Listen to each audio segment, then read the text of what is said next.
Welcome to Studio Sessions at DAAP. Today's topic is all about co-ops and the opportunities, challenges, and what it's really like to take your classroom knowledge into the real world. We're joined by Yasmine and Aubrey. Hi, everybody. My name is Yasmine Shaban. I am an international student in the Industrial Design program here at DAAP. I'm studying finance, industrial design, and innovation. My name is Aubrey Stanforth. I'm a fourth year here in DAAP for architecture, and I'm graduating this spring. They will share their insights on how these opportunities have shaped their paths in design. So grab your coffee, grab your sketchbook, or whatever gets you in the zone, and let's dive into this studio session. We're going to start asking you a question is, can you briefly explain what the co-op program is and how it works at DAAP?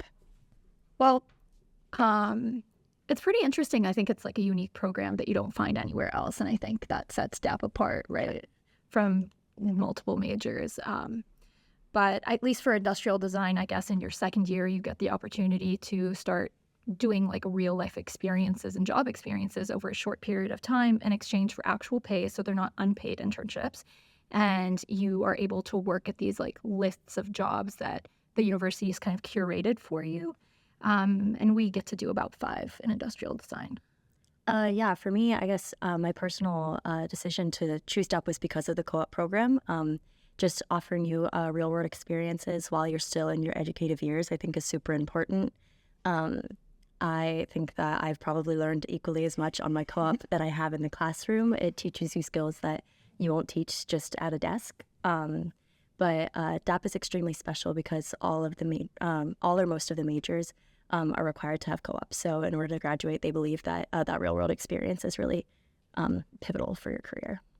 So what was your experience like that you told me that you had these skills in the classroom and also you learned them in the co-op experiences. So tell me, how do you think you grown doing it? Like how do your skills set up in this new experience?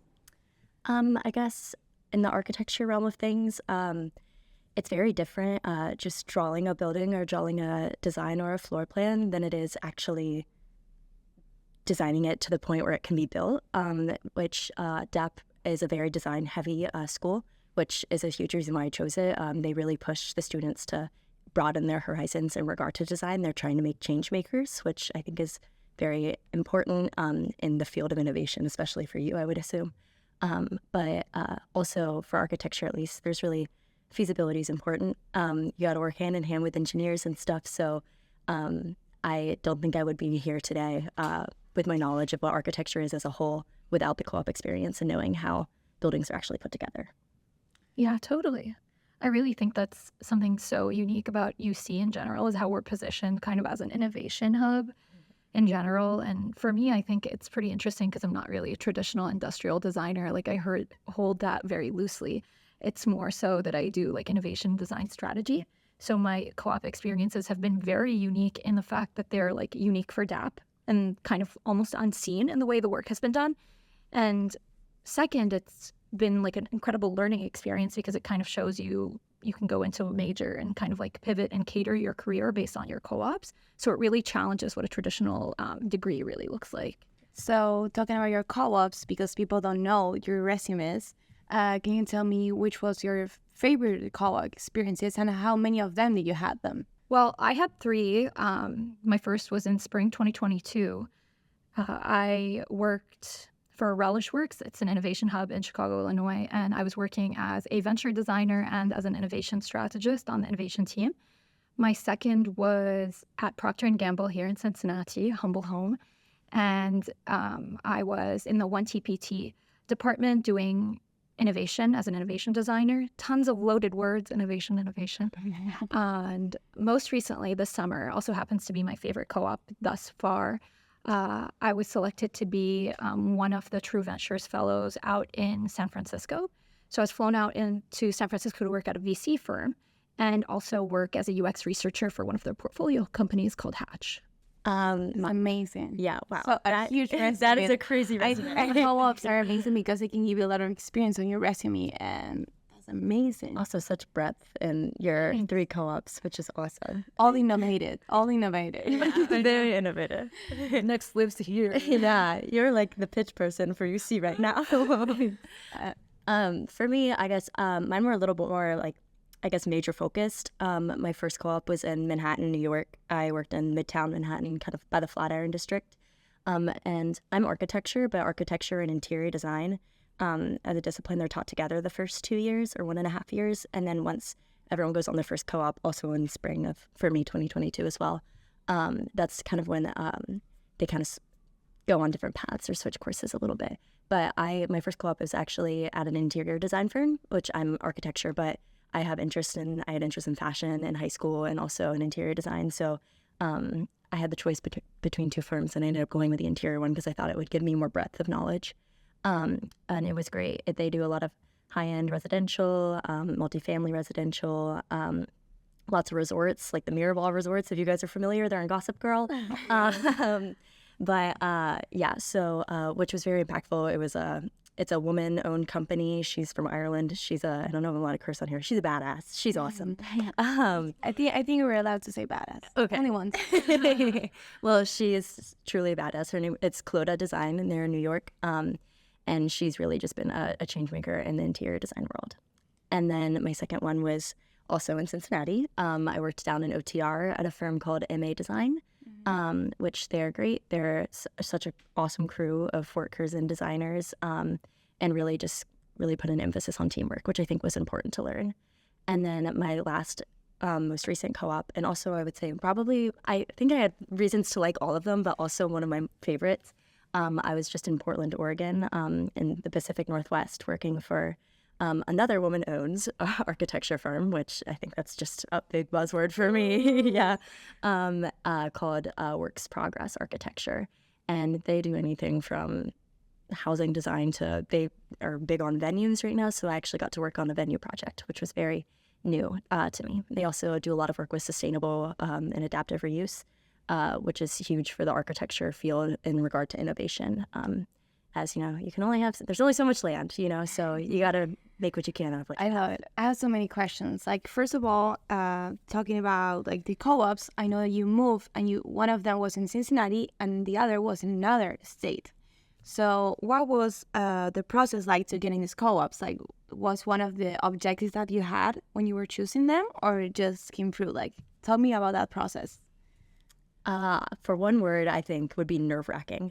The co-op season, I think, is pretty intense. Tensions are high here in DAAP, I think, for like maybe a month. Everyone's just kind of fighting to make their way to the top. It's really, it's like 100 students trying to make their way into the professional world. So, but there's nobody better equipped for it than DAAP and the students. states that are huge, because it's not just DAAP students, it's all students trying to get an internship. Exactly. Yeah. But especially in DAAP, since most students are required, you're talking with your classmates about it, and you want to be happy for them, but you're also stressed yourself. Yeah, so true. Yeah, but I think it pushes you as a person, not just a designer. You really have to develop professional skills, friendship skills, mental strength, I would say. But I don't know, it's a pretty intense process, but I think it's always beneficial in the end. I think it's really difficult not to compare yourself with other of your classmates, because you have like this friendship going on with your classmate, and now it's like a war or something like that. It's like crazy. But yeah, how's your process, Jasmine? It was chaotic. I would totally agree. It is a battlefield around here during co-op season. I think for industrial design specifically, because it's highly competitive, but at the same time, there is kind of like silos. It's like, what's your, what's the word we use? Widget. Like, where do you belong? Like, are you soft goods? Are you like more tech? What do you do? And so it depends on really what you do, and like the breadth of companies that we have in the list, like on PAL, which is like FYI, like the way DAAP manages all the job listings that they kind of have. It's like an internal system. And so you end up sitting there like sorting through all of these companies, and sometimes you find none. And I'm sure you're guessing, like based on the fact that I do things that are not 100% attached to my degree, that it was hard for me to find jobs. And actually, I had to like scout myself and kind of find them, which made the experience even better in my opinion. And moving to Chicago was crazy. I'll tell you that. Yeah, especially I moved for the spring semester. So it was like packing up my car, driving different, like multiple times. Yeah. With a full car with my friends because my parents still live back home. And so I was like, okay, so we're going to do this. We're going to pack up and go to Chicago. But there was the DAAP scholarship for co-ops. Oh, Yeah. I had that one as well. Yeah, the ambassador. how do you apply for that? Tell more about that.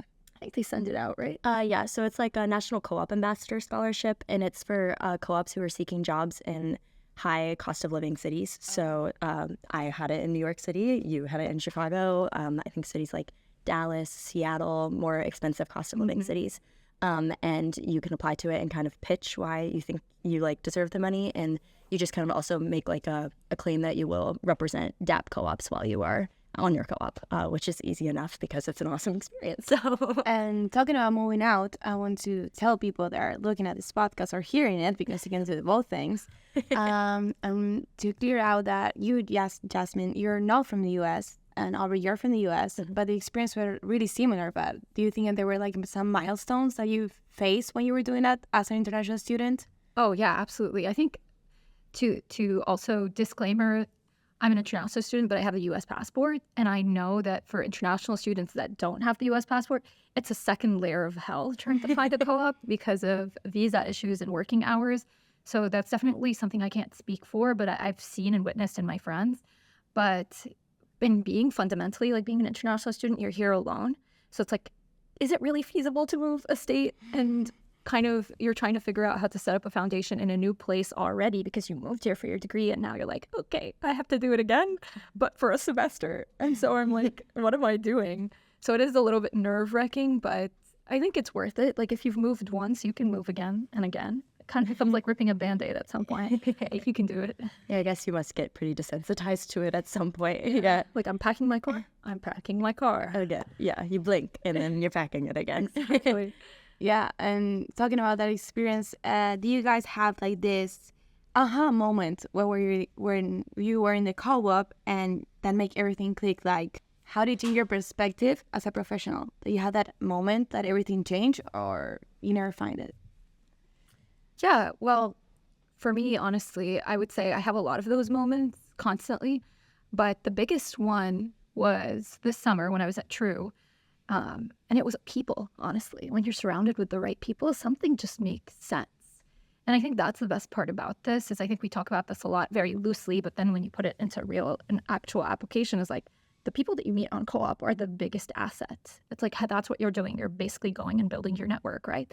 And so I met all of these like incredible people. And then walking out of that, I was like, I think this changed my life. Actually, I don't think I know. And I decided to pivot everything in my career. And it was like, the simple like punchline for this is like, people that care will let you know. Mm-hmm. And then your impact will feel like multiplied, even if it's not visible, just because of the level of care and intentionality that people have in the work that you're doing. It's incredible. Yeah, wow. I guess for mine would be definitely my New York co-op. I think I had both an aha and an oh crap moment.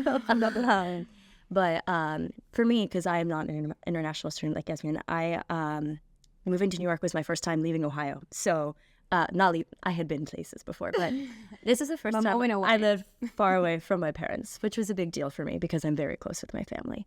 But I think, it definitely, a new form of independence was immediately formed. One time I got scammed of all my money and I had to like scramble. I was like in the New York police station of all days, the Chinese New Year, and they're like, people come into the police station and they're like, have their dragon or their paper mache or whatever. And I was like, this is the craziest experience of my life. And I couldn't help but laugh. Like, it just made it so much better because I was like, what are the odds?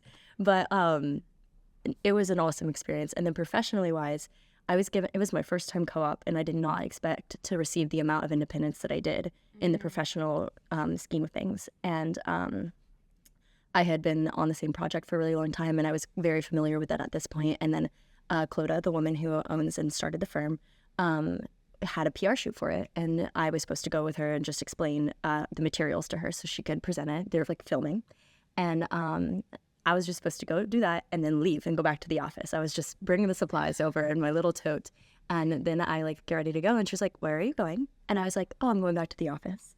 I have some work to do. And she was like, you're not going anywhere. And she was like, sit down, you are doing this with me. And so I was part of the PR shoot with her, which was really a fantastic moment because I felt like I was like contributing more to just the people in the firm who I'm with every day, but to the people beyond. And it was a great just professional experience for me to also be around people who weren't just designers. There were film people and PR management and everything. So that was a big aha moment for me in regard to like, just get thrown into it and you can do it, you know, even if it's not the plan, you'll get by. And we did. So That's how, like you said it. Yeah. You have been recognized. Yeah. I think that you guys, I am asking you, do you think when you're doing these co-ops, do you feel like a student or as a professional? Do you take that label out? Like you're not a student anymore. Like everything you're learning is coming like into place. How do you feel about that? Do you think that happens, or you just still feel a student over there in the internship? Because you had a lot of independence. Yeah. I think you're very much walking on a fine line between being a kid and being an adult. And there's some days where you feel like, wow, I really have this together. And then there's some days where one small thing goes wrong and you remember like, oh my gosh, I'm just a 20-year-old living in a foreign city and all these people are professionals and I am a child, you know? And I think it's impossible to feel one way or another, to choose. I think it's just very human, especially as young adults, to kind of second guess ourselves and maybe have a little bit of what's it called, the identity when you feel out of place, basically. And I think it's, you know, it's a constant battle, I think, for co-ops, especially because we're really just thrown in the thick of things after our first year of school. But I think that after leaving my third and final co-op, I feel like I've definitely garnered the professional skills needed to be a professional. But I still would go home for family dinner and feel like a kid and, you know, want a hug from my mom. So, and I'm sure the adults there feel the same way. I think that you're always a kid and you never lose that. Yeah. But as being as a professional, how do you network in these co-ops? Do you have any strategies while you were doing that? Or tell me more about that. Yeah, I totally agree with you. There's like so much duality in like the person that you become, and sometimes it's a lot and sometimes it's not enough. And I think networking to me, I used to hear it all the time. And I was like, oh my God, LinkedIn, and adding people. How's your name? Literally, let me tell you, I will proudly say I'm a LinkedIn warrior now. Like, there is something about people just being people and us understanding that. It's like, I'm human, you're human, and we need help. We're going to help each other. And so honestly, one thing I learned, and I learned this from being at True, honestly, is having the bravery to believe that people really want to help. And hey, what's the worst thing you're going to hear? No? I think we can get over that. We've heard no a lot of rejection therapy. I think best advice, honestly, I can give for networking that I've learned is if you think someone's interesting or you can learn something from someone, message them or email them. Cold message, cold email, and follow up. And what worst case scenario, they don't talk to you, they read the message, they leave you on read, and you grow as a person and you get over it. Best case scenario, you talk to someone that really changes your perspective, you make a friend, you get a job opportunity. You never know how that can change your perspective, but also walking into it without feeling like it's transactional. Like you're not here because you think this person can do something for you. You're here to learn from each other and like just bond on the fact that one, life is hard. Two, we're all human and still trying to figure out what jobs we want and what career path we want. And three, like, let's have fun with it. Like, I want to hear like an odd story where something went wrong. And I'll tell you, I have a ton of love. It's like 15 minutes can go a long way. Yeah. No, I agree. I think it's like a teeter-totter between professionalism and humility. You really have to just accept that you are, like you said, a person, and the people you are talking to are also people. And whether it's you're talking to someone who's 1,000 miles away in a different city or even a different country, in the end, we're all living a human experience, and you kind of have to just step back for a second and give yourself the grace to make a mistake and give yourself the grace to also do something right. Because sometimes I feel like you have an interview and you want to beat yourself up afterward and be like, I should have said this or something like that. But I'm a big believer in everything happens for a reason. And I will say, like, yes, garner your professional skills. I think that's very important. But I also think it's important to kind of give yourself the space to be a human and make some mistakes. Do you think you have another advice for anyone that is looking for a co-op? For people looking for a co-op, I would say, I think we've said this a lot, but just don't forget who you are. When you're applying to a place, they are also like applying to you. So you're interviewing them and they're interviewing you. It's kind of like a transactional thing. You don't want to pick a job just because you're like, I really like them. You also want them to want you. And first time co-ops especially, I would say it's very easy to just pick a firm because they were like, yeah, we'll hire you. But like you are also interviewing the firm and you are deciding what is best for you and your professional path. So I would just say to remember that. Yeah, I agree with Aubrey. It's like fit is really, really important. And I think a lot of students here kind of gloss over that for the first co-op because they're really excited to get a job. And it's like, throw anything at me and I'll take it. Fair. But at the same time, it's like, if you do that and also add fit to the equation, you're more likely to have a more successful experience instead of walking away from it being like, well, next co-op, I'll be a little bit more selective or I'll be a little bit more strategic. Yes. Like put that effort in the beginning and then 100% just be yourself. And if that doesn't work out, someone else will appreciate it. Mm-hmm. Definitely. Yeah. You want to share like a fun experience that you have there? I guess I would just say on your co-op, if don't forget that it's also your life and you get this really romantic 4-month period where you're not a student anymore and you really need to seize that and go out and enjoy it. Whatever city you're in, or even if you're at your home base, let yourself enjoy those 4 months and go do something out of your comfort zone because you'll be working a 9 to 5 and you'll feel the tiredness when you get home and you just want to lay on the couch or something like that. But I really urge going out and exploring because I think I developed equally on my off time as I did on my on time on my co-ops. Yeah, I think that's great advice. In the same sense, I would say like, this is the time for you to experiment. It's low stakes. You are going for just a semester. It's low commitment. You're in college. You might have commitment issues. This is great for you. You're going for 4 months tops. Pick anything. Like my first job that I went for, I was the first industrial designer to ever be given that position. It was a code job.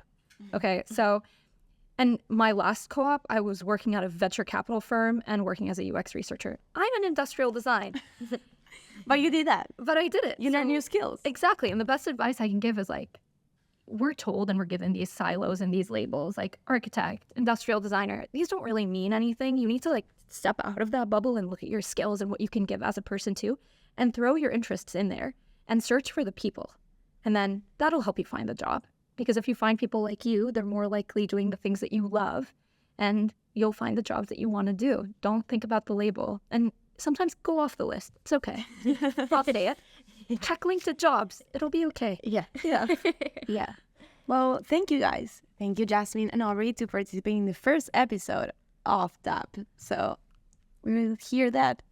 So we're going to hear and talk about it. And I think you gave a lot of information that is going to be really helpful for everyone that is applying for a co-op or searching for one or already had one and want to share that experience with someone, but they don't know how to. So thank you. Yeah, thank you for having us. It was a pleasure. Yeah, it was great. So yeah, follow us so you can hear the next studio session at DAAP.